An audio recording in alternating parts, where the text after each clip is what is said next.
ہندوستان کی ایک ایسی درگاہ جہاں دنیا کے لوگ اپنا سر جھکاتے ہیں. یہاں ہندو ہو یا مسلمان، سکھ ہو یا عیسائی، اپنی عقیدت کے ساتھ آتے ہیں، سر جھکاتے ہیں، منتیں مانگتے ہیں اور منتیں پوری ہونے پر جشن چراغاں میں شامل ہوتے ہیں. 250 سال پہلے خانقاہ کے صوفی بزرگ حضرت شاہ نیاز بے نیاز نے غوث پاک کی بشارت کے بعد اس پرمپرا کا آغاز کیا تھا اور تب سے آج تک یہ پرمپرا چلی آ رہی ہے. یہ روایت اس طرح آگے بڑھی کہ لوگ یہاں منتیں مانگنے آتے رہے، ان کی منتیں پوری ہوتی رہیں اور ان کی منتوں کے چراغ یوں ہی چلتے رہے. پوری دنیا میں اپنی وشیشتاؤں کے لیے مشہور خانقاہ نیازیہ صوفیزم کا ایک بڑا مرکز ہے. یہاں پر ہندو مسلم ایکتا کی پہچان آپ کو صاف طور پر دیکھنے کو ملے گی. انسانیت ہی سب سے بڑا مذہب ہے اور اسلام کے اندر انسانیت کی پیروکاری کرنے والے یہ صوفی سنت آج پوری دنیا کو فیض و آب کر رہے ہیں.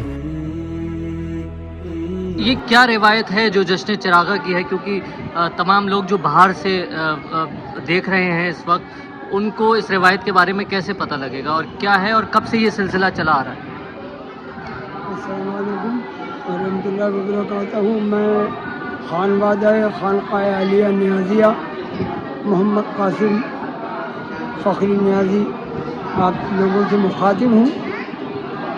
یہ جو جشن چراغاں ہے یہ حضرت قطب عالم مدار اعظم حضرت نیاز بے نیاز شاہ نیاز احمد صاحب چشتی قادری بریلوی، جو بریلی شریف میں جانشین غوث و خواجہ کہلاتے ہیں، وہ یہ آپ کے زمانے سے بلکہ آپ کی والدہ بی بی شاہ غریب نواز رضی اللہ عنہ کے زمانے سے چلا آ رہا ہے. تقریباً 250-300 سال سے حضرت بشارت سے، حضرت غوث اعظم دستگیر رضی اللہ عنہ کی بشارت سے یہ چلا آ رہا ہے کہ یہاں پر جو ان کے آج کے دن یہاں آ کے آپ نے چراغ روشن کرے گا، آپ روشن کرتی تھی، تو انشاءاللہ تعالی غوث پاک رضی اللہ عنہ کے صدقے میں اور سرکار نیاز بے نیاز کے وسیلے سے اس کی منتیں مرادیں پوری ہوں گی اور ہوتی ہیں.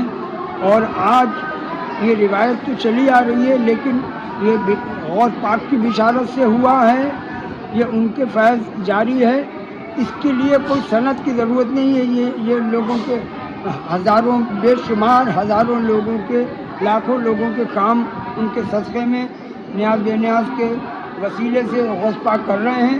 یہ اپنے آپ میں ایک سند ہے کہ یہاں پر یہ جانشین غوث و خواجہ ہیں. غوث پاک سے ان کو ڈائریکٹ آپ غوث پاک کے پوت داماد بھی ہیں حضرت نیاز بے نیاز رضی اللہ عنہ. بشارت سے آپ نے اپنے پوتے فرزند غوث اعظم غوث ثانی حضرت سید عبداللہ بغدادی رضی اللہ عنہ کو بغداد سے ہندوستان بھیجا تھا حضرت نیاز بے نیاز کو اپنی فرزندی میں داخل کرنے کے لیے اور اپنی جانشینی عطا فرمانے کے لیے. انہوں نے آ کے آپ کو خلافت دی غوث پاک کی، اور غوث پاک نے بشارت سے یہ فرمایا تھا اپنے خاص پوتے اور جانشین حضرت سید عبداللہ بغدادی سے اور آپ کے پیر و مرشد حضرت چشتیہ سلسلے کے پیر حضرت مولانا فخر الدین سے کہ شاہ نیاز احمد کی بیعت غوث پاک نے فرمایا میں نے اپنے ہاتھ پہ کر لی، لیکن کیونکہ ظاہری تکمیل ضروری ہے اس لیے میں خاص اپنی اولاد اور اپنے جانشین کو بھیجا ہوں، ظاہری تکمیل ان سے کرا دینا.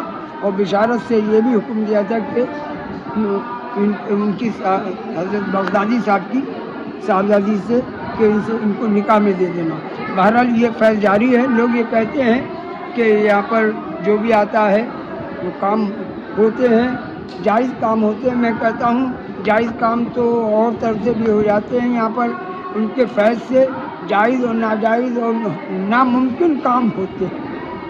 کئی دعائیں ہوتی ہیں، مطلب کوئی دعائیں آدمی ہر وقت مانگتا ہے، اور لیکن یہ ایسے وقت میں غوث پاک رضی اللہ عنہ کو حضرت سرور کائنات صلی اللہ علیہ وسلم اور مولا علی حضرت بی بی سیدہ حضرت امام حسن حضرت امام حسین علیہ السلام کے ایسے لاڈلے ہیں. آپ حسنی حسینی سید ہیں. اتنا اللہ تعالیٰ کو آپ کی پاس ہے، لحاظ ہے، محبت ہے کہ اللہ تعالیٰ کیونکہ جو آپ کے نام سے، آپ کی نسبت سے، کیونکہ غوث پاک کی نسبت کام کر رہی ہے، اس لیے لوگوں کے بے شمار ناممکن کام ہر سال ہزاروں لاکھوں کے ہو رہے ہیں اور ہوتے رہیں گے. جو بھی ادب اور عقیدت سے آئے وہ ان کے کام ہوں گے، اور یہ انشاءاللہ تعالیٰ امید ہے اور پاک کے فیض سے حضرت نیاز بے نیاز کا یہ فیض قیامت تک جاری رہے گا. بہت بہت شکریہ.